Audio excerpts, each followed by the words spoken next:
फितना कर एपिसोड 10। मैंने एक मुसलमान पुलिस अफसर को बेदार कर दिया और फिर जैसे ही वो बेदार हुआ, रोशनदान से एक पत्थर कमरे में आकर गिरा जिसके साथ एक पर्चा लिपटा हुआ था। पुलिस अफसर जल्दी से उठा और वो पर्चा उठा लिया जो उस पत्थर के साथ कमरे में गिरा था। वो पर्चा एक गुमनाम शख्स की तरफ से लिखा गया था। उसका हमदर्द था और उसकी तरक्की देखना चाहता था। उस पर्चे में यह भी लिखा था कि पर्चा लिखने वाले को अंग्रेज हुकूमत के साथ गहरी दिलचस्पी है और वो अंग्रेज़ों के दुश्मनों का सफाया चाहता है। उस पुलिस अफसर के लिए अपने अफसरान की खुशनुदी हासिल करने का यह सुनहरी मौका था। उसने बगैर वक्त ज़ाया किए अपने अंग्रेज़ अफसरान और आला हुक्काम से रब्ता किया और फिर वो सब कुछ हो गया जो आप चाहते थे। हमजाद के खामोश होते ही मुझे वो बात याद आई जो मैं उस हंगामे में भूल गया था। हालांकि पहले मैं हमजाद का मुंतज़िर था कि मैं उसे इस सिलसिले में मोहतात कर दूंगा, लेकिन मैपारा के वाक़े ने मेरी सारी तवज्जो अपनी तरफ मबसूल करा दी। एक बात बहुत ज़रूरी है, मैंने हमजाद को मुखातिब किया। तुम्हें इस सिलसिले में मोहतात रहना है। तुम जब्बार के लिए कोई ऐसा मौका नहीं आने दोगे कि वो गुस्ल कर ले। तुम जानते ही हो इस सूरत में वो अपने हमजाद को तलब कर सकता है और फिर मामलात हमारे हाथ से निकलने का ख़तरा है। मैं इस सिलसिले में आपके कुछ कहने से पहले ही मोहतात था। मैं जब्बार की तरफ से पूरी तरह बाखबर हूँ। अब तक उसे ऐसा कोई मौका नहीं मिला है और आइंदा भी मैं कोशिश करूँगा कि उसे कोई ऐसा मौका ना मिले। फ़िलहाल तो उस पर तशद्दुद किया जा रहा है कि वो अंग्रेज़ों के ख़िलाफ़ काम करने वाली खुफिया तंजीमों के बारे में और उसके लिए काम करने वाले लोगों से मुताल्लिक़ पुलिस के सामने सब कुछ कबूल कर दे, मगर ज़ाहिर है कि वो इस सिलसिले में क्या बता सकता है। दिल्ली की हुकूमत को भी उसकी गिरफ्तारी से मुत्तला कर दिया गया है और गालिबन आज ही उसे पुलिस की तहवील से मिलिट्री की तहवील में दे दिया जाएगा। उसने अब तक मेरे बारे में तो कुछ नहीं बताया, मैंने सवाल किया। नहीं, अब तक उसने कुछ नहीं बताया, लेकिन कहा नहीं जा सकता कि वो कब तशद्दुद से तंग आकर तमाम हालात से पुलिस या मिलिट्री को आगाह करते। हमजाद ने जवाब दिया। रात में पूरी नींद ना ले सका था और इस वक्त मुझे नींद का गलबा महसूस हो रहा था, इसलिए मैंने बकिया बातों को शाम होने पर उठा रखा और हमजाद को रुखसत करके सोने के लिए लेट गया। नाश्ता मैं मुसाफिर खाने ही में कर चुका था। कुछ देर के बाद ही मैं गहरी और पुरसुकून नींद सो गया। शाम के करीब सोकर उठा तो मुझे कुछ भूख सी महसूस हुई। मैंने हमजाद को तलब करके खाना मंगवाया। खाने से फारिग होकर मैंने हमजाद को मुखातिब किया, जिसे अभी मैंने जाने की इजाज़त नहीं दी थी। आज की रात मेरी ज़िंदगी की यादगार रात होगी, मैंने हमजाद की तरफ देखते हुए कहा, लेकिन खिलाफ मामूल मुझे उसके चेहरे पर फ़िक्रमंदी के आसार नजर आए। मैंने इस बात को महसूस करते हुए कहा, शायद तुम मेरी बात सुनकर उलझ गए हो। मेरी मुराद मैपारा से है। मुझे यही तो दुख है कि अब वो रात कभी नहीं आएगी। हमजाद ने बुझे बुझे लहजे में कहा, तुम जब कोई बात कहा करो तो तफसील से कहा करो। तुम्हारी बातें अक्सर मुझे उलझा देती हैं। मैंने ज़रा दुरुस्त लहजे में कहा, आखिर तुम्हारी इस बात का क्या मकसद है? हाँ, वो रात अब कभी नहीं आएगी क्योंकि मैपारा ने आज सुबह खुदकुशी कर ली है। क्या? मैं चीख पड़ा। कहीं मेरी समात मुझे धोखा तो नहीं दे रही है? नहीं, तुमने ये नहीं कहा। मुझे यकीनन धोखा हुआ है। तुमने कुछ और कहा है। क्या कुछ और कहा है तुमने? मैंने जो कुछ कहा है और आपने जो सुना है वो हकीकत है और इस हकीकत को नहीं बदला जा सकता। आज सुबह जब मैं उसे छोड़कर आपके पास आ गया था, उसके फ़ौरन बाद उसने खुदकुशी कर ली थी। हमजाद ने संजीदगी से कहा, नहीं नहीं नहीं, ये नहीं हो सकता। वो मुझे इस तरह तड़पता हुआ छोड़कर नहीं मर सकती। तुमने उसे ऐसा करने से रोका क्यों नहीं? बताओ, जवाब दो। तुमने उसकी तरफ से मुझे बेखबर क्यों रखा? और फिर मेरी आवाज़ भर्रा गई। मैं उस वक्त आपकी खिदमत में था जब मेरे इल्म में ये अंधोनाक बात आई। वो अपनी जान से गुजर चुकी थी और आप उस वक्त तक सो चुके थे। मैं नहीं चाहता था कि ये मनहूस खबर आपको बेदार करके सुनाऊं, और ऐसी सूरत में जबकि हम मैपारा के लिए कुछ भी नहीं कर सकते थे। वो एक खुद सरकश लड़की थी। वो बहुत अजीम थी। मैं शेख करामत उससे हार गया। मैपारा ने मुझे शिकस्त दे दी। वो जीत गई। वो जीत गई। मुझे अपने जज्बात पर काबू पाना मुश्किल हो रहा था। उसने एक दिन भी बेइज्जती की ज़िंदगी बर्दाश्त नहीं की। वो मामूली लड़की बनकर ज़िंदगी नहीं गुजारना चाहती थी। वो अपनी मर्जी और पसंद की ज़िंदगी गुजारना चाहती थी। उसने हुक्म देना सीखा था, हुक्म मानना नहीं। वो मजलूम बनकर जिंदा नहीं रह सकती थी। वो जालिम थी। क्या ये जुल्म नहीं कि वो मुझे इस तरह बिलकता हुआ बैन करता हुआ छोड़ गई? उसने अपनी मर्जी की ज़िंदगी गुजारी और अपनी मर्जी ही की मौत पसंद की। मैं न जाने जज्बात में क्या क्या कहता रहा और न जाने कितनी देर अपने हवास में न आया। हमजाद खामोशी से सर झुकाए मेरे रोने और तड़पते को देखता रहा। फिर जब ज़रा मेरी हालत कुछ बेहतर हुई तो मैंने हमजाद से दरियाफ़्त किया, क्या उसे दफना दिया गया है?" "जी हाँ," हमजाद ने जवाब दिया। "मैं आखिरी बार उसकी सूरत भी न देख पाऊंगा। कितना बदनसीब हूँ।" मेरी आंखें भर आ गईं। इसके बाद हमजाद ने मुझे बताया कि मैपारा ने लगे में फंदा डालकर उस कमरे में खुदकुशी कर ली थी जहां मैंने उसे आखिरी बार देखा था। मैपारा की मौत ने मेरे दिल पर वो चरगा लगाया था जिसका अंदाज़ा लगाना मुश्किल काम था। इस सदमे ने मुझे बेहाल कर दिया था। मैपारा की मौत ने औरत के बारे में मेरे अंदाज़े फ़िक्र को ही बदल कर रख दिया था। मैं अब अच्छी तरह समझ चुका था कि मर्द चाहे जितना भी ताकतवर हो, लेकिन औरत की मर्जी व मंशा के खिलाफ किसी भी तरह उसे झुकने पर मजबूर नहीं कर सकता। मैपारा के अंधोनाक वाक़े के बाद कुछ दिन तक जैसे मेरी ज़िंदगी एक जगह ठहरी गई। मैं दिन रात फ्लैट में पड़ा रहता। ज़िंदगी से जैसे मेरी दिलचस्पी ख़त्म सी हो गई थी, लेकिन दर हकीकत ऐसा नहीं था। अभी हंगामे मेरी तलाश में थे। मैपारा की मौत को अभी 3-4 दिन ही गुजरे थे कि एक सुबह हमजाद ने मुझे आकर इत्तला दी कि जब्बार ने मिलिट्री के तशद्दुद के सामने सब कुछ सच सच कबूल कर लिया है और गुज़िश्ता रात ही मिलिट्री ने मेरे कोलो टोला वाले फ्लैट पर छापा मारा है और अब वो तमाम शहर में मुझे तलाश करते फिर रहे हैं। उन्हें जब्बार की बातों पर अभी पूरी तरह यकीन नहीं आया है। दरअसल उसने ये मानने से इनकार कर दिया है कि उसका ताल्लुक अंग्रेज़ों के खिलाफ किसी खुफिया तंजीम से है, लेकिन उन्हें आपकी तलाश ज़रूर है। इस दौरान कुछ आला हुक्काम दिल्ली से कलकत्ता पहुंच चुके हैं जो पहले इस केस की तहकीक पर मामूर रह चुके हैं। उन्होंने भी जब्बार से कुछ पूछगछ शुरू कर दी है, मगर जब्बार की पुरस्कार बातें सुनकर उन्हें उस पर एतमाद नहीं रहा। वो किसी हमजाद के वजूद को तस्लीम करने पर आमादा नहीं है। हमजाद ने मुझे आगाह किया, तो इसका मतलब ये है कि उसने अपने और मेरे बारे में जो कुछ इल्म था सब मिलिट्री को बता दिया? मैंने पूछा। जी हाँ, जिन हालात में आपकी और उसकी मुलाकात हुई और फिर जो कुछ हुआ उसने एक एक बात से मिलिट्री के हुक्काम को आगाह कर दिया है। हर चंद के हुक्काम को उसकी बातों पर यकीन नहीं आया, क्योंकि उनके सामने खुफिया तंजीम के उस रुकन का बयान भी है जिसने मैपारा के ज़ेर असर मरने से पहले तमाम तंजीमों का सरबरा आपको बताया था। फिर जब्बार का आपके साथ जेल में रहना, वहाँ से फरार और उसके बाद उसका पकड़ा जाना और रिहा होना, ये तमाम बातें ही इस बात का सबूत फराहम करती हैं कि उसका ताल्लुक़ आपसे है। फिर उसने एक अंग्रेज़ को भी कत्ल किया था। इस वाक़े को भी फरामोश नहीं किया जा सकता था। हमजाद ने मुझे तमाम सूरत हाल बता दी। इस वाक़े को मुश्किल से अभी 2 दिन ही गुजरे होंगे कि एक सुबह मुझे खुफिया तंजीम की तरफ से पैगाम मिला। पैगाम इस मर्तबा भी एक खंजर ही के ज़रिए फेंका गया था। पैगाम में लिखा था, शेख करामत, हमें ये जानकर खुशी हुई थी कि तुम्हारे दिल में वतन की मोहब्बत जिंदा है और तुम अंग्रेज़ों के ख़िलाफ़ हमारी मदद करने पर आमादा हो, मगर तुम मेरठ से ऐसे गायब हुए कि काफ़ी दिन तक तुम्हारा कोई पता ना चल सका। फिर हमने अपने ज़राए से मालूम किया कि तुम कलकत्ता पहुँच चुके हो और अब इस बात की तस्दीक भी हो चुकी है। हमारे इल्म में यह भी आ चुका है कि तुम्हारा साथी मिलिट्री की कैद में है और उसने तुम्हारे बारे में सब कुछ बता दिया है। इससे तुम्हारे और उसके इख्तिलाफ़ का पता चलता है। बहरहाल हमें इस बात से कोई गरज नहीं और हम तुम्हारे ज़ाती मामलात में नहीं उलझना चाहते, न ही हमारा मकसद तुम्हें कोई नुकसान पहुंचाना है। बहुत जल्द हमारा एक नुमाइंदा किसी भी रात तुमसे राब्ता कायम करेगा। अगर इस अरसे में तुम्हारा इरादा बदल चुका हो तो हमें तुमसे कोई शिकायत नहीं होगी।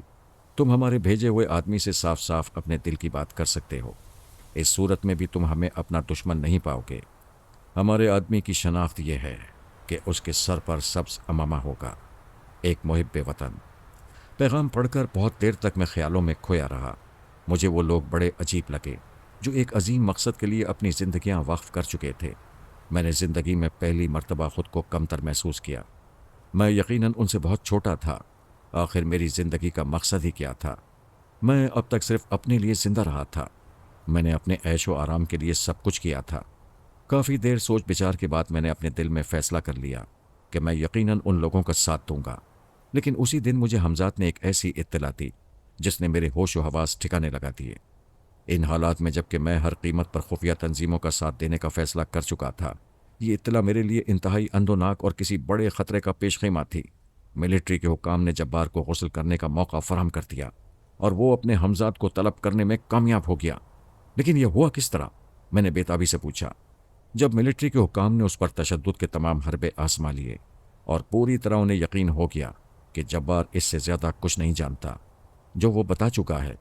तो उन्होंने जब्बार की सदाकत को परखने के लिए उसे सर से पांव तक पानी में भिगो दिया। हुकाम ने कहा कि अगर जब्बार सच कहता है तो वो अब अपने हमजाद को तलब करे, फिर तो आप जानते ही हैं कि क्या हुआ होगा। मुझे इसका मौका ही ना मिल सका कि मैं कुछ कर सकता। बस अचानक ही मिलिट्री के एक अफसर ने कुछ सोचा और उस पर बाल्टी भर के पानी डाल दिया। जब्बार यूं भी तशद्दुद सहते सहते अब बेदम हो चुका था और ख़तरा ये था कि कहीं वो मर ही ना जाए। हमजाद ने मुझे बताया।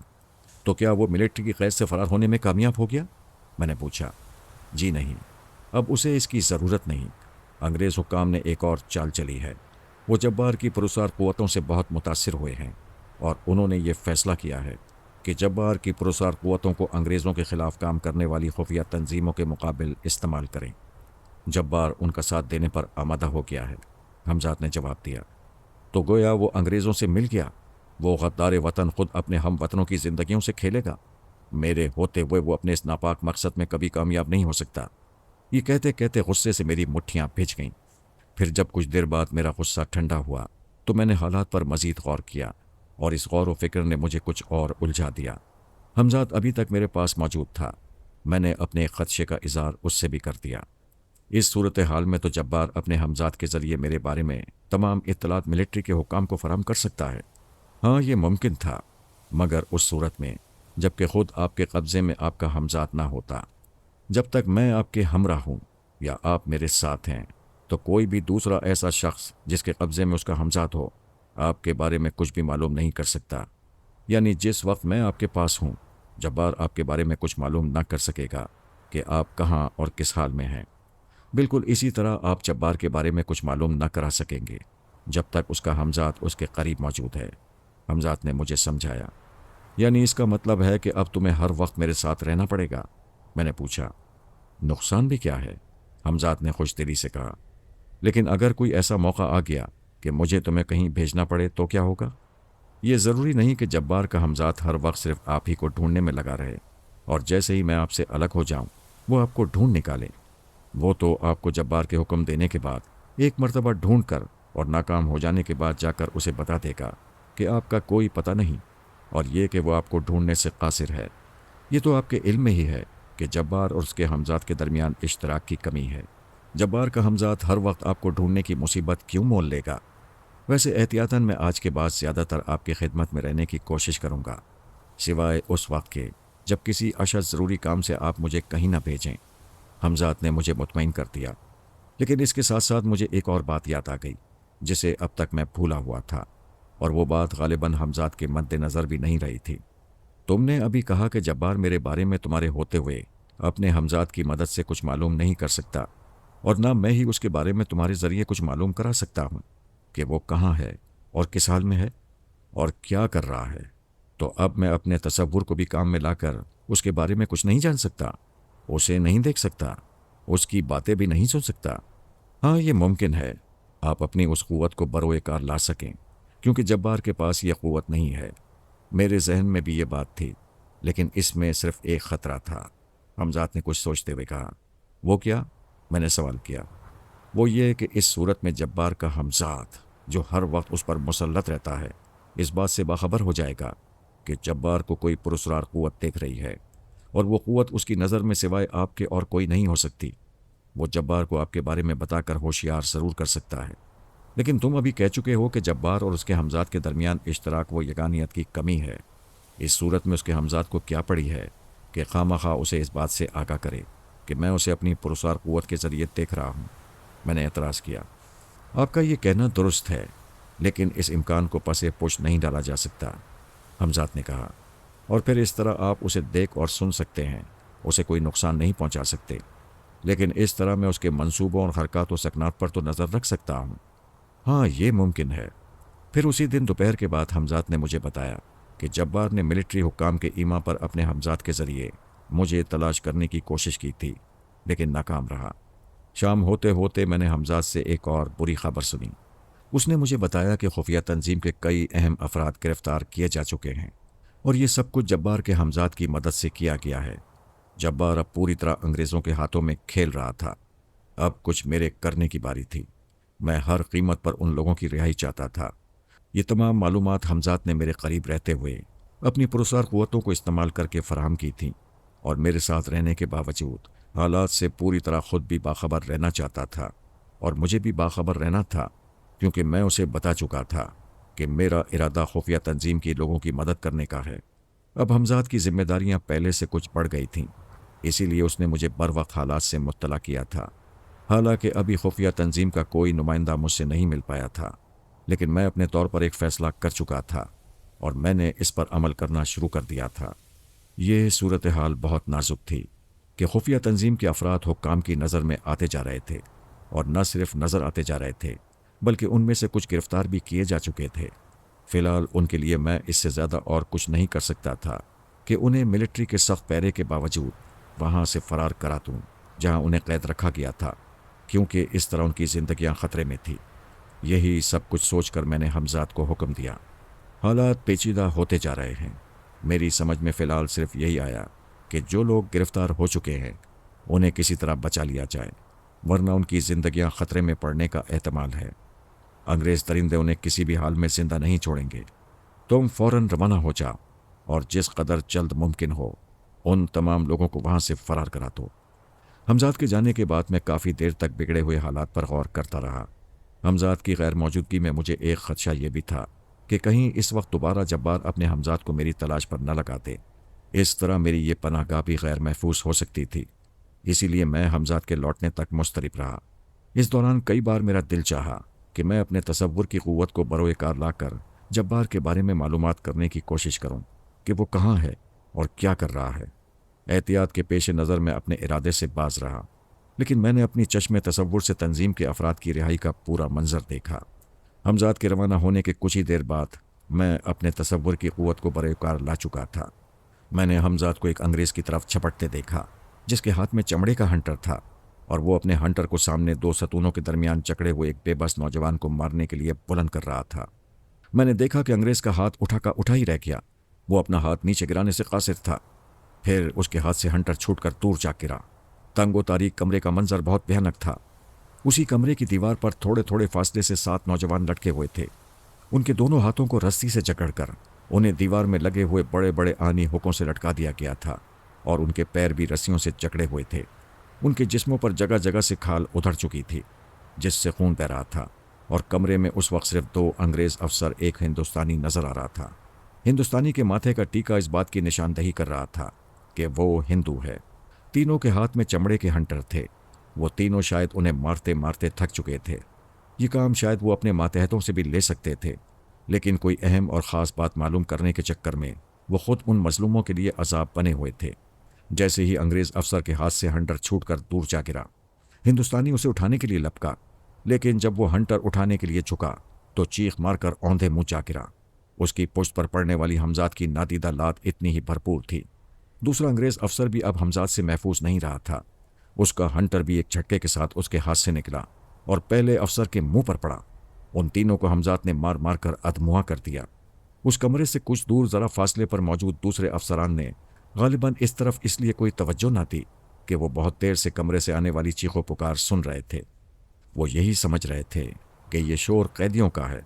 پھر ان کے وہاں نہ پہنچنے کی دوسری وجہ بعد میں مجھے حمزات سے یہ معلوم ہوئی تھی کہ افسران کا حکم تھا کہ جب تک انہیں کمرے میں طلب نہ کیا جائے وہ وہاں داخل نہ ہوں۔ یہ اذیت خانہ ملٹری ہیڈ کوارٹر کی پشت کی دیوار کے ساتھ بنا ہوا تھا۔ میرے دیکھتے ہی دیکھتے حمزات نے ان تمام جوانوں کو آزاد کر دیا۔ وہ سبھی نوجوان یہ حیرت انگیز منظر دیکھ کر ششدر رہ گئے کہ خود بخود اس کمرے کی پشت کی دیوار میں ایک بڑا سا خلا پیدا ہوتا جا رہا تھا۔ پھر اس خلا میں اتنی گنجائش پیدا ہو گئی کہ وہ اس سے گزر کر باہر نکل سکتے تھے۔ دونوں انگریز افسران اور ایک ہندوستانی افسر کو جو تقریباً نیم بے ہوش تھے انہوں نے گلا گھونٹ کر ہلاک کر دیا تھا۔ کمرے سے نکل کر 4 دیواری پر چڑھنا ان کے لیے کوئی ایسا مشکل کام نہیں تھا۔ وہ ایک ایک کر کے اس پر چڑھ کر دوسری طرف کودتے رہے۔ ملٹری کے دوسرے افراد اور ان کے درمیان کمرہ حائل تھا، اس لیے کسی نے انہیں فرار ہوتے نہیں دیکھا، اور اب یوں بھی ہر طرف اندھیرا پھیلنے لگا تھا۔ میں نے اب آنکھیں کھول دیں۔ مجھے محسوس ہوا جیسے میری روح کا بوجھ ہلکا ہو گیا ہو۔ چند ہی لمحوں بعد حمزات میرے پاس موجود تھا۔ میں اس کی کارکردگی سے بہت خوش تھا۔ مجھے اس دن نہ معلوم کیوں ایک عجیب سی مسرت کا احساس ہوا جس سے پہلے میں نہ آشنا تھا۔ وقتی طور پر ہی صحیح، میرے دل کو سکون مل گیا تھا۔ یہ اسی رات کا واقعہ ہے کہ مسلسل آہستہ آہستہ دستک سے میری آنکھ کھل گئی۔ حمزاد میرے پاس ہی معطب کھڑا تھا۔ میں نے اس سے صرف اتنا دریافت کیا، کیا کوئی خطرہ ہے؟ جی نہیں، حمزاد نے مختصر سا جواب دیا۔ حمزاد کے جواب کے بعد میں نے دروازہ کھولنے کے لیے حکم دیا۔ کمرے کا دروازہ کھلتے ہی آنے والا بہت محتاط انداز میں داخل ہوا۔ اس نے اپنا آدھا چہرہ کپڑے میں چھپایا ہوا تھا، جس کی وجہ سے صرف اس کی روشن اور چمکیلی آنکھیں نظر آ رہی تھیں۔ میری نظر اچانک اس کے سر کی طرف اٹھی اور میں اسے پہچان گیا۔ آنے والا اب میرے لیے اجنبی نہیں رہا تھا۔ میں سمجھ چکا تھا کہ آنے والے کا تعلق اسی خفیہ تنظیم سے ہے جس کا خط مجھے کچھ دن قبل ملا تھا۔ نوجوان کے سر پر سبز عمامہ تھا جس کی نشاندہی اس خط میں کر دی گئی تھی جو اس تنظیم کی طرف سے مجھے لکھا گیا تھا۔ اس کے اندر آتے ہی حمزاد نے دروازے کی کنڈی لگا دی اور کنڈی لگانے سے جو آواز پیدا ہوئی اس نے اجنبی کو چونکا دیا۔ اس نے ایک دم پلٹ کر دیکھا۔ اس کی آنکھوں میں ایک لمحے کے لیے حیرت کے سائے تیرتے نظر آئے اور پھر دوسرے ہی لمحے تیزی سے اس کا ہاتھ اپنے ڈھیلے ڈھالے لباس میں کیا۔ اب اس کے ہاتھ میں تیز چمکیلا خنجر تھا۔ میں نے اندازہ لگایا کہ اسے یقیناً کچھ غلط فہمی ہوئی ہے اور اس کا سبب یہ تھا کہ حمزاد کا وجود اس کی نظروں سے پوشیدہ تھا۔ وہ بڑے چوکنا انداز میں اپنی بڑی بڑی روشن آنکھوں سے کمرے کا جائزہ لینے لگا۔ میں نے یہ سوچ کر بات کی کہ کہیں مزید بات بگڑ نہ جائے۔ اسے مخاطب کیا، اجنبی، یہاں تمہیں کسی قسم کا خطرہ نہیں۔ تم اس وقت شیخ کرامت کے روبرو ہو۔ یہاں اس وقت میرے علاوہ اور کوئی نہیں۔ مجھے یقین ہے کہ تمہیں یہاں آنے سے پہلے میرے بارے میں بہت کچھ بتایا گیا ہوگا۔ دروازے کے خود بخود بند ہونے پر حیران ہونے یا کسی قسم کی غلط فہمی میں مبتلا ہونے کی ضرورت نہیں۔ یہ میری پراسرار قوتوں کا ایک ادنا سا کرشمہ ہے۔ تمہارے مزید اطمینان کے لیے میں تمہیں یہ بتا دوں کہ میں بہرحال تم لوگوں کا ساتھ دینے کا فیصلہ کر چکا ہوں۔ یہ کہہ کر میں اپنے جملوں کا رد عمل جاننے کے لیے اس کے چہرے کی طرف دیکھنے لگا۔ شاید چند لمحے بعد ہی اس نے کچھ سوچا اور پھر اپنا خنجر لباس میں کہیں چھپا لیا۔ غالباً اس نے میرے لہجے کی صداقت کو محسوس کیا تھا۔ میں نے اپنی مسیری کے قریب رکھی ہوئی ایک آرام کرسی کی طرف اشارہ کر کے اجنبی سے وہاں بیٹھنے کے لیے کہا۔ وہ نپے تلے قدم رکھتا ہوا آگے بڑھا اور آرام کرسی پر بیٹھ گیا۔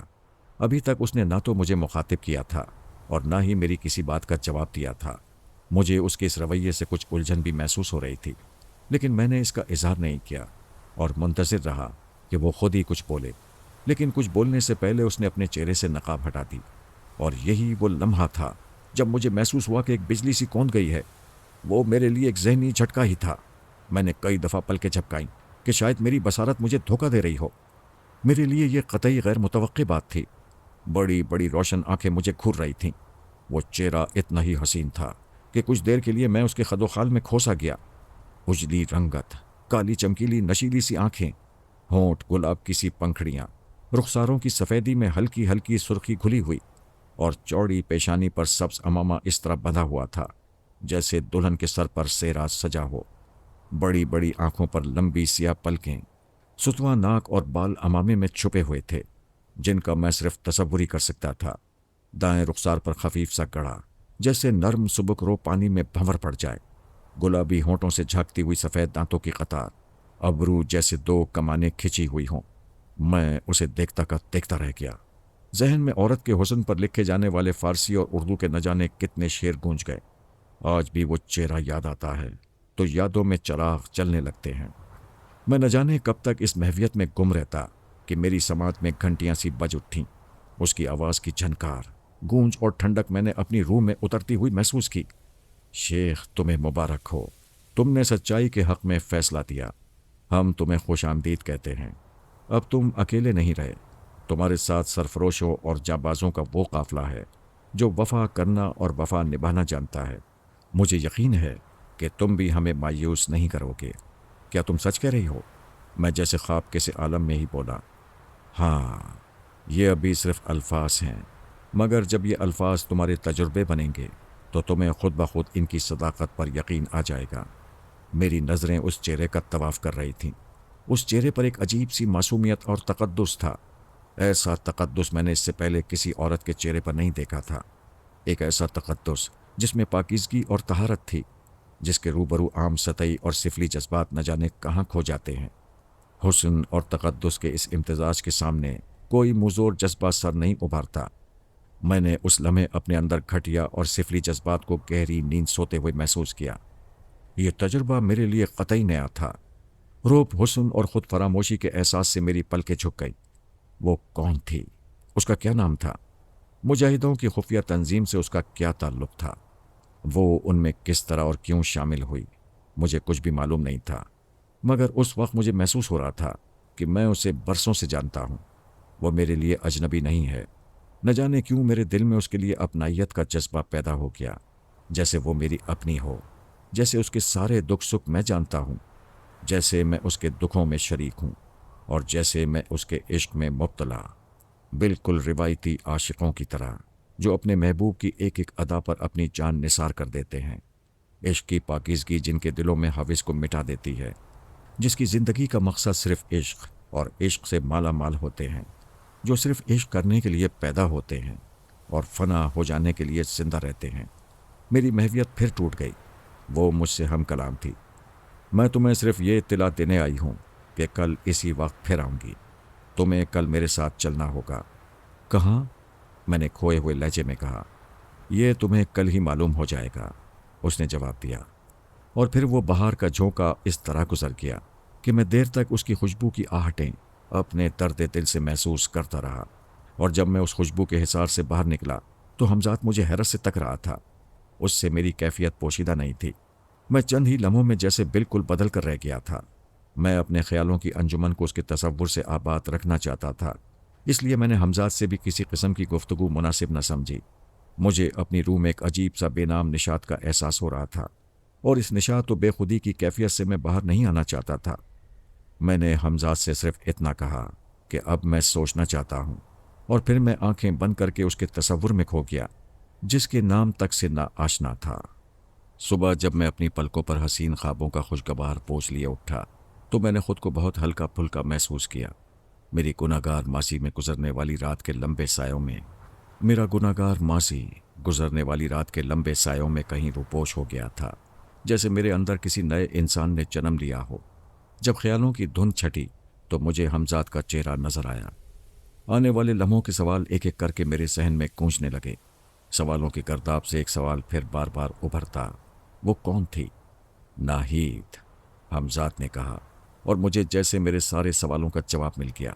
حمزات میرا ذہن پڑھ چکا تھا اور ذہن میں ابھرنے والے سوالوں سے پوری طرح باخبر تھا۔ اسے مجھ سے کچھ پوچھنے کی ضرورت نہیں تھی۔ میں اس وقت ناہید کے بارے میں سب کچھ جان لینے کے لیے بےتاب تھا۔ حمزات نے مجھے اس لڑکی کا نام ناہید بتایا تھا جس نے میری زندگی بدل دی تھی، ایک ہی نظر میں، جس نے مجھے اپنا دیوانہ بنا لیا تھا، اور اب حمزات مجھے اس کے بارے میں تفصیل سے آگاہ کر رہا تھا۔ ناہید ایک مظلوم لڑکی ہے۔ ان خونی مناظر کو وہ آج تک نہیں بھول سکی جب سرے عام لوگوں کو پھانسیاں دی گئیں، جب باعصمت اور غیرت مند پردہ نشین عورتوں نے اپنی عزت و آبرو محفوظ رکھنے کے لیے کنوؤں میں چھلانگ لگا دیں، اور انہی چھلانگ لگانے والیوں میں ناہید کی ماں اور بڑی بہن تھی۔ ناہید کے 2 جوان بھائی اور ضعیف باپ انگریز کی وحشت و بربریت کے بھینٹ چڑھ گئے۔ ان تینوں کو گولی مار دی گئی کیونکہ انہوں نے اپنے وطن سے محبت کی تھی، اور وہ اپنے وطن کو انگریزوں کے وجود سے پاک کرنا چاہتے تھے۔ جنگ آزادی نے ناہید سے اس کی محبت کرنے والی ماں، شفقت کرنے والے باپ، اس کی عزیز بہن اور اس پر جان چھڑکنے والے جوان بھائی کو چھین لیا۔ ناہید کا تعلق یوپی کے ایک باعزت خاندان سے ہے جو بہت دیر پہلے کلکتہ میں آباد ہو گیا تھا۔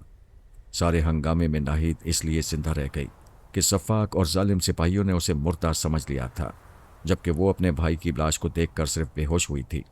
آگ اور خون کا یہ سیلاب جب تھما تو ناہید اس بھری دنیا میں تنہا تھی، لیکن ناہید ان لڑکیوں میں سے نہیں تھی جن کی غیرت اداسیوں کی راکھ بن جاتی ہے، جن کے جذبوں کی گرمی کو وقت اور حالات کی سرد و بے مہر ہوائیں ٹھنڈا کر دیتی ہیں، اور جو حالات سے صلح کر لیتی ہیں۔ وہ ان سب سے مختلف تھی۔ جب وہ پہلی مرتبہ مجاہدین کی خفیہ تنظیم کے ایک رکن سے ملی اور اس سے تنظیم میں شامل ہونے کی خواہش کا اظہار کیا تو سننے والا تنگ رہ گیا۔ پہلے اسے سمجھایا گیا، اسے بتایا گیا کہ یہ کام لڑکیوں اور عورتوں کا نہیں، یہ بڑے جان چوکھوں کا کام ہے جس میں بڑے بڑے جی چھوڑ جاتے ہیں۔ لیکن ناہید کی ہمت و جرت، اس کے جذبوں کی شدت نے تنظیم کے افراد کو مجبور کر دیا کہ وہ اسے تنظیم میں شامل کر لیں۔ اس نے اس عرصے میں تنظیم کے لیے جو کارہائے نمایاں انجام دیے ہیں وہ بڑے بڑے مردوں کے بس کا روک نہیں۔ ناہید اس شہر کے اہم ارکان میں سے ایک ہے، اسی لیے آپ سے ملنے اسے بھیجا گیا تھا۔ हमजाद से नाहिद की अलमनाक दास्तान सुनकर मैं मुतासिर हुए बगैर न रह सका और उसकी हिम्मत और जुर्रत के बारे में जानकर मेरा सर खुद ब खुद अकीदत से झुक गया। उसके अज़्म व हौसले को देखते हुए मुझे अपना वजूद बहुत कमज़ोर महसूस होने लगा था। वो सारा दिन नाहिद के इंतज़ार में गुजर गया। जूं जूं शाम के साए लंबे होते जा रहे थे, मेरे दिल की धड़कनें तेज़ से तेज़ तर होती जा रही थीं। उसके ख्यालों की खुशबू से मेरा सारा वजूद महक रहा था। मैंने हमजाद से ये पूछने की कोशिश भी ना की कि नाहिद मुझे कहाँ ले जाने वाली है। हालांकि मैं अगर उससे दरियाफ्त करता तो वो मुझे सब कुछ बता देता। लम्हे फैलते गए, मगर अब उनका फैलाव मुझे गरां गुजरने लगा था। मैं बार बार बेचैन सा होकर लेटे लेटे उठ बैठता। ज़रा सी आहट पर भी मेरे कान खड़े हो जाते।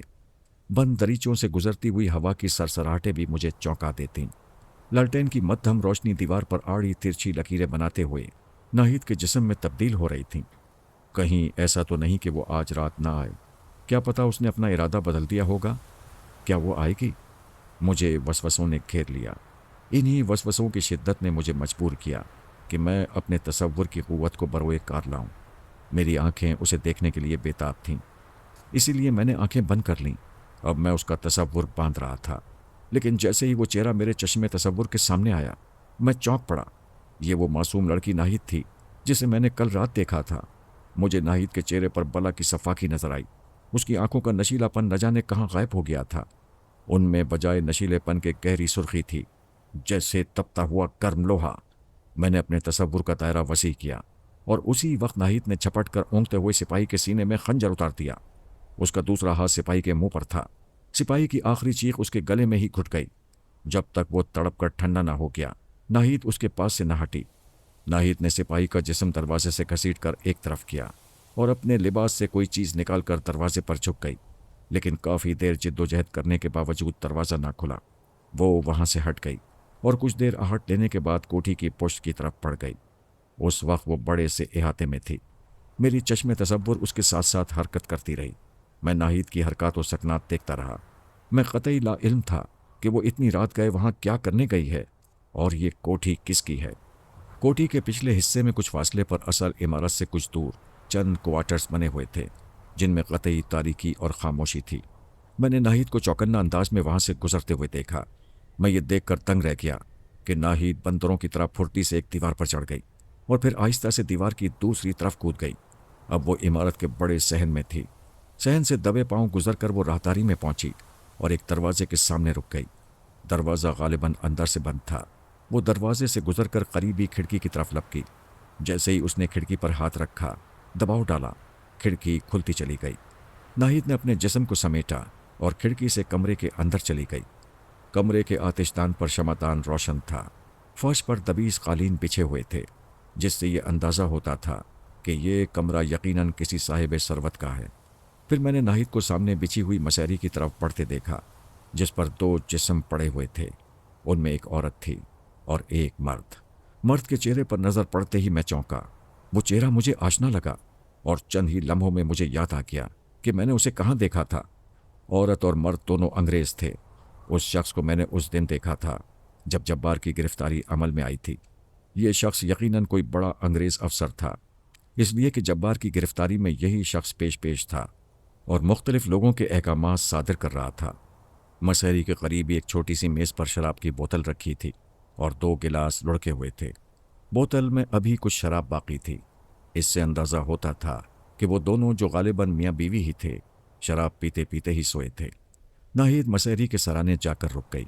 वो मर्द के चेहरे का बगौर जायज़ा ले रही थी, जैसे कुछ अंदाज़ा कर रही हो या उसे शनाख्त कर रही हो।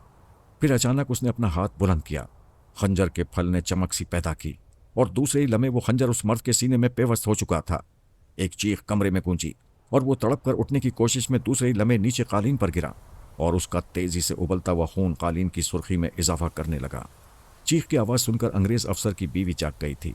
वो इधर उधर देखने के बाद नीचे पड़े हुए अपने शौहर को खून में लथपथ देखकर उसके हलक से घुटी घुटी सी चीख निकल गई। चीख के साथ ही उसका जिस्म बिस्तर पर लम्हा ब लम्हा बेहिस व हरकत हो गया। गालिबन वो दहशत के सबब से बेहोश हो गई थी। नाहिद का खूबसूरत चेहरा उस वक्त सफ़ाक तासुरात की आमज का बना हुआ था और वो अपने खून आलूद खंजर को बिस्तर के तकिए से साफ कर रही थी। खंजर का घाव अंग्रेज़ अफसर के ऐन दिल पर लगा था। اس لیے وہ زیادہ دیر تڑپے بغیر ہمیشہ کے لیے ساکت ہو گیا۔ ناہید مڑی۔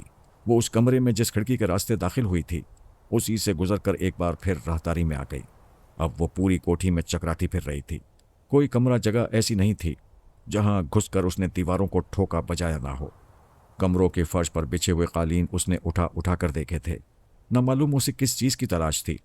وہ شاید کوٹھی کا آخری کمرہ تھا جس کی ایک میز سے ٹکرا کر وہ گرتے گرتے بچی۔ اس نے ایک کمرے میں لالٹین بھی اٹھا کر جلا لی تھی جس کی مدھم سی روشنی اس کی رہنمائی کر رہی تھی۔ ناہید کے جسم کے دباؤ سے میز جیسے ہی ایک طرف کھسکی، ایک تیز کھٹاکا سا سنائی دیا۔ ناہید چوکنا ہو کر چاروں طرف دیکھنے لگی لیکن اسے کچھ دکھائی نہ دیا۔ پھر اس نے اس کمرے کے قالین کو بھی الٹانا شروع کر دیا اور جیسے ہی اس نے دیوار کے قریب بچھے ہوئے قالین کا کونا الٹا، اس کے چہرے پر خوشی کی پرچھائیاں سی ناچنے لگیں۔ اسے جس شے کی تلاش تھی غالباً وہ اسے مل چکی تھی۔ فرش پر ایک چوکور نما خلا موجود تھا اور اس خلا کے راستے ہلکی ہلکی روشنی باہر ابھر رہی تھی۔ میں نے سوچا کہ یقیناً وہ کسی تہخانے کے راستے کی تلاش میں تھی جو اسے مل گیا ہے۔ ناہید لالٹین اٹھا کر خلا میں اتر گئی۔ زینہ عبور کرتے ہی اس کی نظر سامنے والی دیوار پر پڑی۔ میں نے دیکھا کہ اس کی پلکیں بوجھل ہو گئیں، اس کی آنکھوں میں آنسو تھے اور چہرے کی کھوئی ہوئی معصومیت پھر لوٹ آئی تھی۔ سامنے والی پتھریلی دیوار پر ایک لائن سے 15 نوجوان لٹکے ہوئے تھے جن کے ہاتھوں کو رسیوں سے باندھ کر دیوار میں لگے ہوئے حکوں میں لٹکا دیا گیا تھا۔ ان کے ادھڑے ہوئے جسموں سے پتہ چلتا تھا کہ ان پر انتہائی تشدد کیا گیا ہے۔ ان میں سے کچھ کی نظریں ناہید پر پڑیں اور مجھے ہر طرف سے ملکہ ملکہ کی سرگوشیاں سنائی دیں۔ ان نوجوانوں نے ناہید کو ملکہ کہہ کر مخاطب کیا تھا، جو میرے لیے حیرت کی بات تھی کیونکہ حمزات نے مجھے اس کا نام ناہید بتایا تھا۔ کچھ ہی دیر بعد وہ ان سب کو قید و بند سے آزاد کرا چکی تھی، مگر ان 15 میں سے 2 ایسے تھے جو ہمیشہ کے لیے ہر قید سے آزاد ہو چکے تھے اور اب ان کی آزاد روحوں کو کوئی قید نہیں کر سکتا تھا۔ ناہید ان دونوں کی لاشوں کے قریب دوزانوں بیٹھ گئی۔ اس کی آنکھوں سے آنسو بہہ بہہ کر مرنے والوں کے جسم پر گر رہے تھے۔ تم دونوں ہمارا ساتھ چھوڑ گئے، اس کی آواز بھررائی ہوئی تھی، مگر میں نے تم دونوں کا انتقام لے لیا ہے۔ یہ کہہ کر وہ اٹھی اور اپنے ساتھیوں سے مخاطب ہوئی۔ آج کے بعد ملگچھیا والا ٹھکانہ مشکوک ہو گیا ہے۔ تم سب یہاں سے مٹیا برچ جاؤ گے۔ وہ جگہ ابھی محفوظ ہے۔ مجھے ابھی ایک کام اور کرنا ہے۔ کچھ دیر بعد میں بھی وہیں پہنچ جاؤں گی۔ ان دونوں کو وہیں دفن کر دینا۔ میں اس لیے کہہ رہی ہوں کہ ممکن ہے مجھے لوٹتے ہوئے دیر ہو جائے۔ ناہید کے لہجے کی نرمی پھر لوٹ آئی تھی اور اب اس کی آواز میں بھرراہٹ بھی نہیں تھی۔ ناہید کے ساتھیوں نے اپنے دونوں مردہ ساتھیوں کی لاشیں اٹھائیں اور ناہید کے ساتھ نہایت خاموشی کے ساتھ اس کوٹھی سے نکل گئے۔ میں نے اب اپنی آنکھیں کھول دیں کیونکہ مجھے اندازہ ہو چکا تھا کہ ناہید اب میرے ہی پاس آنے والی ہوگی۔ وہ کام یقیناً مجھ سے ملنا ہی ہوگا جس کے بارے میں اس نے اپنے ساتھیوں سے کہا تھا اور ان کے ہمراہ نہیں گئی تھی۔ اس صورتحال نے مجھے فکر مند کر دیا تھا۔ اس کا مطلب یہ تھا کہ مجاہدین کی گرفتاریاں اب بھی جاری تھیں اور ظاہر ہے کہ ان گرفتاریوں کے پیچھے جبار کا ہاتھ تھا۔ اس نے اپنے حمزات کے ذریعے مجاہدین کے بارے میں معلومات اکٹھا کر کے انگریزوں تک پہنچائی ہوں گی۔ میں چاہتا تو جبار کو اسی وقت ختم کرا دیتا جب حمزات نے مجھے بتایا تھا کہ وہ ناپاکی کی حالت میں پڑا ہے۔ اس وقت اس پر حملہ کیا جانا ممکن تھا، وہ اپنا بچاؤ بھی نہیں کر سکتا تھا، لیکن میں اپنے مزاج سے مجبور تھا۔ مجھے دشمن کو تڑپا تڑپا کر مارنے میں لطف آتا تھا اور کبھی کبھی میرا یہی مزاج میرے لیے نقصان دہ ثابت ہو جاتا تھا۔ میں اپنے مزاج اور عادت کے سامنے مجبور تھا۔ جن مجاہدین کو آج ناہید نے آزاد کرایا تھا انہیں کب گرفتار کیا گیا تھا میں اس سے بے خبر تھا۔ یہی جاننے کے لیے میں نے حمزات کو مخاطب کیا جو میرے قریب ہی موجود تھا۔ غالباً جو کچھ جاننا چاہتا ہوں تو مجھ سے بے خبر نہیں ہوگے، میں نے اس کی طرف دیکھتے ہوئے کہا۔ جی ہاں، مجھے بخوبی علم ہے کہ آپ مجاہدین کے بارے میں جاننا چاہتے ہیں۔ آج دن ہی میں انہیں جبار کی نشاندہی پر گرفتار کیا گیا تھا، مگر تم نے مجھے دن میں اس واقعے سے کیوں مطلع نہیں کیا؟ میں نے اس کی بات کاٹ کر کہا۔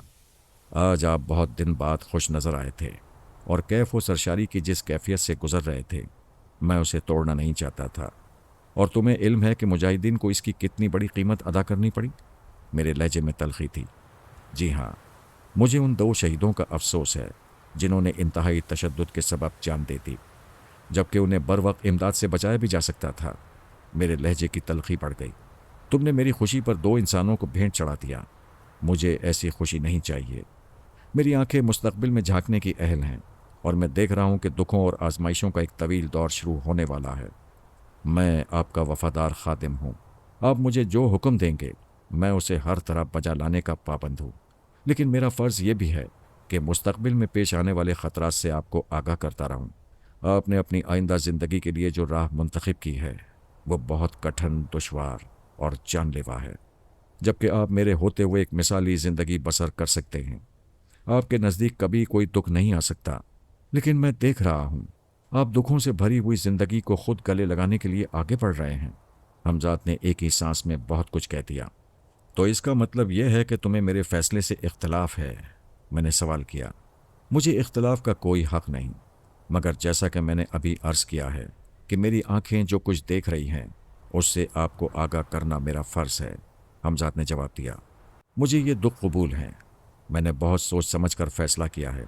मैं अपनी ज़िंदगी का मकसद पा चुका हूँ और अब उसे खोना नहीं चाहता। मैं समझता हूँ कि गालिबन यही सब कुछ सोचकर तुमने मुझे मुजाहिदीन की गिरफ्तारी से नहीं मुत्तला किया कि कहीं मैं मज़ीद दिलचस्पी लेने ना लगूं। बहरहाल जो कुछ हो चुका सो हो चुका, लेकिन अब से तुम मुझे हर हाल में हर बात से आगाह रखोगे। ये मेरा हुक्म है।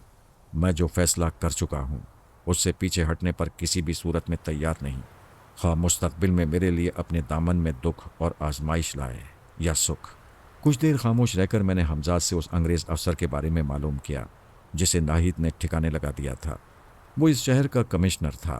उसके ईमा पर मुजाहिदीन को बजाय पुलिस स्टेशन या मिलिट्री की कस्टडी में रखने के खुद उसकी कोठी के तहखाने में रखा गया था, जहां उसकी मौजूदगी में मुजाहिदीन के साथ इंतहाई वहशत व बर्बरियत का सलूक किया गया और इसी के नतीजे में 2 मुजाहिद अपनी जान से भी हाथ धो बैठे। कमिश्नर ने उन्हें बतौर ख़ास अपनी कोठी के तहखाने में इसलिए रखा था कि उसके इल्म में आ चुका था कि इससे पहले जिन मुजाहिदीन को मिलिट्री कस्टडी में रखा गया था वो फरार होने में कामयाब हो गए थे। हमजाद ने मुझे तफसीलन सब बताया। उसी वक्त दरवाजे पर हल्की सी दस्तक सुनाई थी और मैंने फ़ौरन हमजाद को दरवाज़ा खोलने का इशारा किया। इस वक्त मुझसे मिलने नाहिद के अलावा कौन आ सकता था? दरवाज़ा खुला तो मेरे ख्याल की तस्दीक भी हो गई। वो आज भी कल वाले हुलिये में थी। उसके अंदर आते ही हमजाद ने कुंडी लगा दी। आज उसने बड़े इत्मीनान और सुकून से खुद ब खुद दरवाजे को बंद होते और कुंडी लगते देखा, मगर आज उसकी आंखों में हैरत नहीं थी। उसने आगे बढ़ते हुए अपने चेहरे से नकाब हटा दी और मेरे बराबर रखी हुई आरामदेह कुर्सी पर बिल्कुल कल ही की तरह बैठ गई। उस वक्त उसके चेहरे पर इत्मीनान और सुकून को देखकर कोई भी ये अंदाज़ा नहीं कर सकता था कि अभी कुछ देर कबल 2 आदमियों को कत्ल करके आई है। मुझे गालिबन पहुंचने में देर हो गई। मैं इसके लिए तुमसे माजरत तलब हूँ शेख। नाहिद की नर्म और ठंडी आवाज़ मेरी समझ से टकराई। यकीनन तुम कहीं इससे ज़्यादा अहम काम में मसरूफ़ होगी। मैंने ये जुमला कहकर उसका रद्द-ए-अमल उसके चेहरे पर तलाश किया, लेकिन मुझे मायूसी हुई। नाहिद को अपने आसाब पर पूरा काबू था। हाँ, कुछ यूं ही समझ लो। खैर, इन बातों को छोड़ो। क्या तुम मेरे साथ चलने के लिए तैयार हो? उसने पूछा। मैं तुम्हारा ही मुंतज़िर था, मैंने जवाब दिया। लेकिन चलेंगे किस तरह और कहाँ? मैंने सवाल किया। ये सब कुछ मुझ पर छोड़ दो, वो पुरसुकून लहजे में बोली। मैं जानती हूँ कि तुम अपने एक पैर से भी माजूर हो, इसीलिए मैंने ऐसा इंतज़ाम किया है कि तुम्हें ज़्यादा ज़हमत ना उठानी पड़े। तुम्हें बस यहाँ से उठकर नीचे गली तक चलना पड़ेगा। उसके बाद तुम्हें अपनी बैसाखियाँ इस्तेमाल करने की ज़रूरत सिर्फ उस वक्त पड़ेगी जब हम अपनी मंजिल पर पहुँच चुके होंगे। मुझे खामखा का मजाक सूझा। मैंने कहा, तुम्हारा ये ख्याल दुरुस्त नहीं कि मैं बैसाखियों के सहारे के बगैर चलने फिरने से माजूर हूँ। मैं तुम्हारे साथ बगैर बैसाखियों से चलूँगा। ये अलग बात है कि अपने पाँव पर न चलूँ। मेरी बात सुनकर वो कुछ उलझ सी गई। मेरे जुमले की मानवियत उसको उस वक्त तक नहीं खुल सकती थी जब तक वाकई वो ये ना देख लेती कि मैंने बैसाखियाँ भी इस्तेमाल नहीं की और अपने पैरों को भी उसके साथ चलने के लिए काम में नहीं लाया। मैं तुम्हारा मतलब नहीं समझी शेख। जहाँ तक मुझे इल्म है तुम्हारा एक पैर बेकार है, जिसका सबूत ये बैसाखियाँ भी हैं जो तुम्हारी मसेरी की पट्टी से लगी हुई हैं। तुम भी ठीक ही कह रही हो। जब तक देखने वाला अपनी आंखों ही से नहीं देख लेता, यकीन ही नहीं करता, तो फिर मैं चलूं उसी के साथ। मैंने हमजाद को हाथ का इशारा किया। वो गालिबन मेरा मतलब पूरी तरह समझ गया था। उसने मुझे मसेरी से एक पाँव नीचे रखते ही उठा लिया। अब मेरे दोनों पाँव कमरे के फर्श से तकरीबन 6 इंच ऊंचे खला में मुअल्लक़ थे और मैं तैरता हुआ सा कमरे के दरवाजे की तरफ बढ़ रहा था। मैंने हमजाद को रुकने का इशारा किया, क्योंकि मैंने महसूस किया था कि मेरे पीछे नाहिद नहीं आ रही थी। मैंने मुड़ कर देखा तो वो तस्वीर हैरत बनी मुझे घूरे जा रही थी और उसकी आंखों में हैरत और इस्तेजाब के साए मंडरा रहे थे। उसके लिए ये सब कुछ बड़ा गैर यकीनी था। तुमने देखा कि मैंने चलने के लिए बैसाखियां इस्तेमाल कीं और ना अपने पैर। अब तो तुम मेरी बात का मकसद समझ गई? हाँ, मगर ये किस तरह मुमकिन है? क्या तुम शहर जानते हो? आखिर तुम हो क्या? रफ्ता रफ्ता सब जान जाओगी। आओ अब चलें, मुझे वापस भी आना है। नाहिद खोई खोई और परेशान सी मेरे साथ जीने उतर रही थी। बार बार उसकी नज़रें मेरे पैरों की तरफ जाती थीं। जीने से नीचे उतरकर मैंने देखा कि एक शख्स रक्षा लिए खड़ा है। उस रक्शे में बैठने का ये मेरा पहला तजुर्बा नहीं था। जब मैं कलकत्ता पहुंचा था तो उस वक्त भी एक ऐसे ही रिक्शे में बैठा था। मुझे याद है कि उस वक्त भी मुझे दुख हुआ था और उस दुख की वजह यही सवारी थी। ये रक्शा हाथों से खींचने वाला था। सवारी रक्शे में बैठ जाती और एक शख्स तकरीबन भागता हुआ रक्शे के आगे की तरफ निकले हुए दोनों डंडे पकड़कर खींचता था। बिल्कुल ऐसा एहसास होता था कि रक्शे में बजाय किसी आदमी के कोई जानवर जुता हुआ हो। बहरहाल मैं रक्शे में नाहिद के साथ बैठ गया। रक्शे वाले ने ज़मीन पर रखे हुए रक्शे के दो तरफा डंडों के अगले सिरे उठाए और चल दिया। उसका कुर्ब मेरे लिए किसी नशे से कम नहीं था। मैंने कुछ देर के बाद दानिस्ता मुकम्मल खामोशी इख्तियार कर ली थी कि कहीं वो मेरे लहजे की थरथराहट से जज्बात की शिद्दत का अंदाज़ा ना कर ले, जो मैं फ़िलहाल नहीं चाहता था। पेज दर पेज गलियों से रक्शा गुजरता रहा और न जाने कितनी देर ये सफ़र जारी रहा, क्योंकि मैं अपने ख्यालों में इस कदर महव था कि मुझे वक्त का कोई एहसास ही नहीं हुआ। रक्शा एक नीम तारीख सी गली में एक बोसीदा सी इमारत के सामने जाकर रुक गया। पहले नाहिद रक्शे से उतरी और उसके बाद मैंने हमजाद को इशारा किया। अब नाहिद के सामने फिर वही हैरानकुन मंजर था। नाहिद मुझे लेकर उस खंडरनुमा इमारत में दाखिल हो गई, जिसकी एक दीवार गिरी हुई थी और उसके फाटक नुमा दरवाजे का एक पट भी गायब था। अंधेरा होने के सबब उसने मेरा हाथ पकड़ लिया। जैसे ही उसने मेरा हाथ अपने हाथ में लिया, मेरे जिस्म में करंट सा दौड़ गया। उसका गुदास हाथ का लोच मुझे बेखुद कर देने के लिए काफ़ी था। मैं ख्वाब के से आलम में उसके साथ बढ़ता रहा। कुछ फासला तय करने के बाद वो एक सुतून के पास रुकी। उसका साया मुझे झुककर कुछ टटोलता हुआ महसूस हुआ। मेरी समाज से हल्की सी गड़गड़ाहट की आवाज़ टकराई। नाहिद ने मेरा हाथ फिर थाम लिया। मैंने देखा कि अब वो सुतून खिसक कर कुछ आगे बढ़ गया था और जहां वो पहले था उस जगह खला नजर आने लगी, जिसमें धुंधली धुंधली सी रोशनी थी। वो मुझे लेकर उस खला में उतर गई जहां सीढ़ियां बनी हुई थीं। जैसे ही उसने आखिरी सीढ़ी पर कदम रखा, मैंने देखा कि उसने अपने दाएं तरफ की दीवार में लगी हुई कोई जंजीर खींची। हल्की सी गड़गड़ाहट फिर सुनाई थी। मैंने अंदाज़ा लगाया कि सुतून फिर अपनी जगह वापस आ गया होगा और तहखाने में उतरने का रास्ता अब बंद हो चुका होगा। एक छोटे से दालान से गुजरकर हम एक बड़े कमरे में आ गए। यहाँ पहुंचकर मैंने तकरीबन 25-30 अफराद को देखा, जिनमें से कई को मैं पहचान गया। उनमें वो लोग भी शामिल थे जिन्हें मैंने हमजाद के ज़रिए रिहा कराया था, और वो भी थे जिन्हें कुछ देर पहले आज ही रात नाहिद ने कमिश्नर के तहखाने से आज़ादी दिलाई थी। मैंने उन सब के चेहरों पर दुखों के साए मंडलाते हुए महसूस किए। गालिबन उन्हें अपने दोस्तों के बिछड़ने का मलाल था। हमारे वहाँ पहुँचते ही उनमें से किसी ने नाहिद को मुखातिब किया। मलिका, हमने तुम्हारे कहने के मुताबिक उन दोनों को गुस्ल देकर यहीं दफन कर दिया है। मैं मलिका का लफ्ज़ सुनकर फिर उलझा। इससे पहले मैं एक मर्तबा और भी आज ही की रात ये लफ्ज़ सुन चुका था और मुझे इस वक्त भी उलझन हुई थी। जिस लड़की का नाम हमजाद ने नाहिद बताया था, उसे ये लोग मलिका कहकर मुखातिब कर रहे थे। आखिर क्यों? जहां हमें बिछड़ने वालों का दुख है, वहीं हमारे लिए एक उम्मीद भी है। आज हमारे साथियों में एक नए खिदमतकार का इजाफा हुआ है। अहदनामे पर दस्तखत होने के बाद इस शख्स का नाम भी रख दिया जाएगा। ये कहकर उसने किसी को मुखातिब किया। अमीनुल्लाह, क्या तुमने अहदनामा तैयार कर लिया था? हाँ मलिका, मैं अभी लाता हूँ, उस शख्स ने जवाब दिया जिसे अमीनुल्लाह कहकर मुखातिब किया गया था। अमीनुल्लाह उस बड़े कमरे के दूसरे दरवाजे से निकलकर चला गया। मैं सब कुछ खामोशी से देख और सुन रहा था। हालांकि बहुत सी बातें मेरी समझ में नहीं आ रही थीं। मसलन खिदमतगार से नाहिद का क्या मतलब और मेरा नाम क्या रखा जाएगा, उसकी क्या मुराद थी। उस बड़े हॉलनुमा कमरे के फर्श पर बड़ी बड़ी दरियां बिछी हुई थीं, जिन पर लोगों ने बिस्तर लगाए हुए थे। उन्हीं में से एक बिस्तर पर मैं और नाहिद बैठे थे। बिस्तर थोड़े थोड़े फासले से बिछे हुए थे। कमरे में कई शमें रोशन थीं। कमरे में मौजूद तमाम अफराद अपने अपने बिस्तरों में बैठे हुए थे। वो इस तरह खामोशी से सर झुकाए बैठे थे जैसे किसी सोगवार तकरीब में शरीक हों। वो आपस में एक दूसरे से बात भी नहीं कर रहे थे। कुछ ही देर बाद अमीनुल्लाह कमरे में दाखिल हुआ। उसके एक हाथ में कोई कागज़ था और दूसरे हाथ में चुस्तान में लिपटा हुआ कुरान पाक। अमीनुल्लाह हमारे पास आकर बैठ गया। नाहिद ने मुझे मुखातिब किया, शेख, तुम कह चुके हो कि तुम हर हाल में हमारा साथ देने के लिए तैयार हो। अगर तुम अपने इरादे पर कायम हो तो कलाम पाक पर हाथ रख कर तुम इस अहदनामे की इबारत को बाआवाज़ बुलंद पढ़ो। इस दौरान अमीनुल्लाह ने कागज़ मेरी तरफ बढ़ा दिया और अपने हाथों में कुरान शरीफ थाम कर मेरे सामने कर दिया। मैंने उसके कहने पर अपना दायां हाथ कुरान पर रखा और कागज़ पर लिखी हुई इबारत बाआवाज़ बुलंद पढ़ने लगा। मैं खुदा और रसूल सल्लल्लाहु अलैहि वसल्लम को हाजिर और नासिर जानकर अहद करता हूँ कि अपनी आखिरी सांस और अपने खून के आखिरी कतरे तक दुश्मनाने दीन से बरसरे पैकार रहूँगा। अपने अमीर का हर हुक्म बजा लाऊंगा और हर हाल में तंजीम का वफादार रहूँगा। अगर खुदा न खास्ता गिरफ्तार हो गया तो अपने साथियों और तंजीम के बारे में एक बात भी ज़बान पर न लाऊंगा, चाहे मेरी जान ही क्यों न चली जाए। मैं कसम खाता हूँ उस मुख्तार कुल की जिसके कब्ज़े में मेरी जान है, मैं आखिरी दम तक अपने वतन की आज़ादी के लिए जिद्दोजहद जारी रखूँगा और मैं अहद करता हूँ कि मैंने जो कुछ कहा है उस पर हर हाल में अमल करूँगा। अहदनामे की इबारत ख़त्म हो चुकी थी।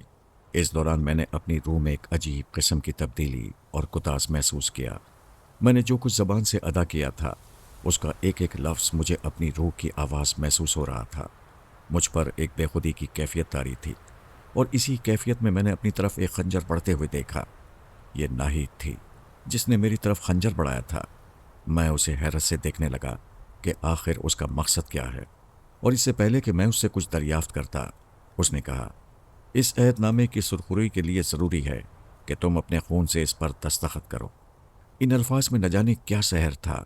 मैंने बग़ैर सोचे समझे उसके हाथ से खंजर लिया और अपने बाएं हाथ की उंगली में खंजर की नोक उतार दी। उंगली से ताज़ा ताज़ा खून उबलने लगा। इसी दौरान अमीनुल्लाह ने मेरी तरफ सरकंडे का एक कलम बढ़ा दिया। मैंने उंगली से बहते हुए खून में उस कलम की नोक भिगोई और फिर अहदनामे पर मेरे दस्तखत हो गए। अभी दस्तखत करके मैंने अहदनामा नाहिद की तरफ बढ़ाया ही था कि कमरे में एक नूरानी सूरत वाला शख्स दाखिल हुआ। जैसे ही उसकी आमद का एहसास लोगों को हुआ, सब के सब उठ खड़े हुए। उस शख्स के चेहरे पर एक अजीब सा नूर था और जिस्म पर ढीला ढाला लिबास था। हाथ में तस्बीह थी जिसके दाने गर्दिश कर रहे थे। घनी दाढ़ी, बड़ी बड़ी आंखें और दराज सुल्फें उसकी भारी भरकम शख्सियत का हिस्सा थीं। उस शख्स के होंठ हिल रहे थे। उसने कमरे का सरसरी सा जायजा लिया और हाथ के इशारे से सब लोगों को बैठने के लिए कहा। वो छोटे छोटे कदम उठाता हुआ हमारी तरफ बढ़ रहा था। मैं, नाहिद और अमीनुल्लाह जिस बिस्तर पर बैठे थे वहीं वो शख्स भी सलीके से आकर बैठ गया। फिर उसने मेरी पीठ पर हाथ रखते हुए कहा, तुम्हें मुबारक हो नौजवान कि तुमने नेकी और सच्चाई की राह मुंतखब की। सिवाय मेरे बकिया तमाम लोग तुम्हारी शख्सियत से नावाकिफ़ हैं, लेकिन मैं जानता हूँ कि हमारी तंजीम में तुम्हारी शमूलियत हमारे लिए बड़ी अहमियत रखती है। अब हमारे हाथ और भी मजबूत हो गए हैं। फिर वो शख्स बकिया लोगों को मुखातिब करके कहने लगा, अमीर की हैसियत से तुम सबको ये खुशखबरी सुनाता हूँ कि आज हमारे दरमियान जो शख्स मौजूद है वो चंद ऐसी नाकाबिल फ़हम पुरस्कार क़ुव्वतों से माला माल है जो हमारी तंजीम के लिए मुस्तकबिल में नहायत सूदमंद साबित होंगी।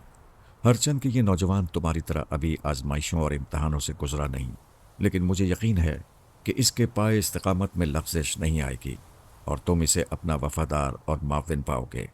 ये कहकर वो शख्स खामोश हो गया और उसके खामोश होते ही नाहिद बोली, ए अमीर, आप बड़ी नेक सातों में तशरीफ़ लाए इस अजनबी नौजवान के लिए जो अब हमारे लिए अजनबी नहीं रहा। ये बात यकीनन बाइस से मुसर्रत होगी कि आप बनफ्से नफीस इसका नाम तजवीज़ फरमाएं। तुम सब जानते हो कि मेरा दायां बाजू मलिका है, लेकिन आज से मैं मुकम्मल हो गया हूँ। मुझे मेरे दोनों बाजू मिल गए हैं। मेरा एक बाजू मलिका है तो दूसरा बाजू ये नौजवान जिसका नाम मैं ज़िल्लुर्रहमान तजवीज़ करता हूँ। क्या तुम सबको अपने अमीर अब्दुर्रहमान की इस तजवीज़ से इत्तफ़ाक़ है? अमीर अब्दुर्रहमान ने मजमे को सवालिया नज़रों से देखा। सब ने बैक वक्त और बैक ज़बान अमीर अब्दुर्रहमान की तजवीज़ से इत्तफ़ाक़ किया। अब हमारे और तुम्हारे दरमियान राज की कोई दीवार हायल नहीं। अमीर अब्दुर्रहमान ने एक मरतबा फिर मुझे मुखातिब किया। तंजीम के बारे में रफ्ता रफ्ता तुम सब कुछ खुद ब खुद जान जाओगे। तुमसे कुछ भी नहीं छुपाया जाएगा, क्योंकि अब तुम हमारे अपने हो। तुम हमारे ही जिस्म का एक हिस्सा हो। अब्दुर्रहमान की बातें मेरे दिल में उतरती जा रही थीं। लेकिन अब मुझ पर भी लाजिम था कि उनकी बात का जवाब दूं। मैंने कहा, ए अमीर, आपने मुझे जो इज़्ज़त बख्शी है, मुझ पर जिस तरह एतमाद का इज़हार किया है, मैं इसके लिए तहे दिल से मशकूर हूँ। आप देखेंगे कि मैं इंशाअल्लाह हमेशा आपकी नज़रों में सुरखरू रहूँगा। आप हमेशा मुझे अपने वफ़ादारों में और जाननिसारों की सफ़ में देखेंगे। हमें तुमसे यही तवक्को है ज़िल्लुर रहमान, अमीर ने जवाब दिया। अहदो पैमा की वो रात गुजरी तो मेरी ज़िंदगी में एक नए दौर का आगाज़ हुआ। अब मैं एक दूसरा ही आदमी था, उस शेख करामत से कतई मुख्तलिफ जो सिर्फ अपने लिए ज़िंदा था। मुझे अब अपनी ज़िंदगी बामायने व बामकसद नज़र आने लगी थी। तंजीम के बारे में मेरे जहन में पैदा होने वाले मुख्तलिफ सवालों के जवाब हमजाद के ज़रिए मुझे मिल चुके थे। हमजाद ने मुझे बताया था कि तंजीम के अफराद खुद भी एक दूसरे के असल नामों से नावाकिफ़ हैं और उन सब के जो इस्लाही नाम तंजीम का अमीर तजवीज़ करता है, उसी से वो एक दूसरे को पुकारते हैं। तंजीम के अमीर के अलावा बहुत कम लोग नौजवान के असल नाम से आगाह हो पाते हैं और रफ्ता रफ्ता नौवारिद का असल नाम उनके हाफजे से भी महफ हो जाता है। नाहिद का इस्लाही नाम मलिका और अमीर अब्दुर्रहमान का असल नाम काजी मियाँ जान था, जिससे शायद अब कोई भी वाकिफ ना था सिवाय मेरे, क्योंकि मैंने ये तमाम मालूमात हमजाद के ज़रिए इकट्ठी की थीं। वो लोग तंजीम के अफराद को खिदमतगार और जिहादी के लक़ब से याद करते थे, इसीलिए नाहिद ने भी मेरे लिए खिदमतगार का लफ्ज़ इस्तेमाल किया था। तंजीम की बकिया तफसीलात भी मेरे लिए बहुत दिलचस्प और हैरत अंगेज़ थी। हमजाद की फराहम करदा इत्तलात के मुताबिक तंजीम के 3 बड़े मराकज़ थे, कलकत्ता, पटना और पेशावर। इसके अलावा दिल्ली और मद्रास में भी तंजीम की कारगुजारियाँ तेज़ थीं। यही नहीं बल्कि हर शहर में, खा वो यूपी में हो या बिहार में, पंजाब में हो या सरहद में, तंजीम के अफराद मौजूद थे जो तंजीम के लिए अपनी ज़िंदगियाँ वक्फ कर चुके थे। तंजीम का बुनियादी मकसद हिंदुस्तान से अंग्रेज़ों के तसल्लुत को ख़त्म करके आज़ादी हासिल करना था। इस मकसद के हुसूल के लिए तंजीम ने जो लाए अमल तैयार किया था, वो बड़ा अनोखा और चौंका देने वाला लाए अमल था। वो जंग आज़ादी की नाकामियों को मद्देनज़र रखकर मुरतब किया गया था। तंजीम के आला अरकान का ये ख्याल था कि अंग्रेज़ी हुदूद में रहते हुए, यानी अंदरून हिंदुस्तान, किसी भी तरह अंग्रेज़ों जैसी ताकतवर हुकूमत से टक्कर लेना नामुमकिन है। इसलिए उन्होंने अपनी कारगुजारियों के लिए सरहदी आज़ाद इलाकों को मुंतखब किया था, जहाँ अंग्रेज़ी तसल्लुत नहीं था। पूरे हिंदुस्तान में अंग्रेज़ों के ख़िलाफ़ जो भी तंजीमें काम कर रही थीं, वो एक ही सिलसिले की कड़ियाँ थीं और उन सब के डांडे ऊपर जाकर एक दूसरे से मिल जाते थे। इस तहरीक का मकसद था कि अंग्रेज़ी हुदूद हुकूमत से बाहर रहकर एक अलग हुकूमत के तौर पर जंगी तैयारियां की जाएं, और इस पर वो पूरी तरह अमल कर रहे थे। तंजीम एक तरह से 2 हिस्सों में बटी हुई थी। तंजीम का एक हिस्सा अंदरून मुल्क सरहदी आज़ाद इलाकों में जंगी तैयारियों में मसरूफ़ था, ताकि वक्त आने पर वो अंग्रेज़ी हुकूमत पर हमला कर सके और हिंदुस्तान को ग़ुलामी से आज़ाद करा सके। हर चंद के इस मंसूबे को पूरा होने के लिए काफ़ी वक्त दरकार था, मगर ये मंसूबा था काबिल अमल, इसलिए इस पर अमल भी शुरू किया जा चुका था। अंदरून मुल्क जो लोग काम कर रहे थे, उनके फ़राइज़ ये थे कि वो लोगों को तंजीम के अग़राज़ व मक़ासिद से मुतमईन करके उन्हें तंजीम में शामिल करें और उन्हें पूरी तरह तरबियत देकर सरहदी इलाक़ों में भेज दें। उनका दूसरा काम ये था कि वो मुजाहिदीन के अखराजात सरहदी इलाक़ों में उनकी गुज़र बसर और जंगी साजो सामान की ख़रीद के लिए रुपया फराहम करके आज़ाद सरहदी इलाक़ों को रवाना करें। इस सिलसिले में वो बड़े बड़े मुहिब्बे वतन सरमायादारों से भी रब्ता कायम रखते थे, ख़ास शहर में किसी सनती कारोबार से वाबस्ता हों। ये तमाम रकूम इकट्ठी करके सरहद के लिए रवाना कर दी जाती थीं। सबका काम इंतहाई मोहतात तरीक़े पर अंजाम पाता था। उन्होंने रुपयों के लिए आपस में इस्तिलाहात भी वज़ा कर रखी थीं, जिन्हें वो आपस की ख़त व किताबत में इस्तेमाल करते थे। वो रुपयों के लिए इतनी ख़त व किताबत में सफ़ेद तानों और अशरफियों के लिए सुर्ख तानों के अल्फाज इस्तेमाल करते थे।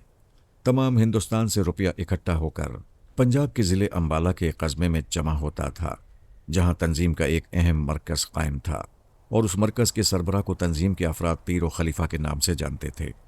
पीर व खलीफा ज़राए से ये तमाम रकूम सरहद के आज़ाद इलाक़े के अमीर को रवाना कर देते थे, और यही अमीर उस तंजीम का सरबराह था। तंजीम के सरबराह के कई इस्लामी नाम थे।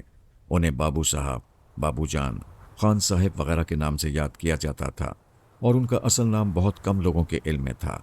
अक्सर मुजाहिदीन भी कस्बा ही के रास्ते सरहद के लिए रवाना होते थे। तंजीम के बारे में ये तमाम मालूमात मैंने हमजाद से उस रात की सुबह ही हासिल कर ली थीं, जब मैंने अहदनामे पर अपने खून से दस्तखत किए थे।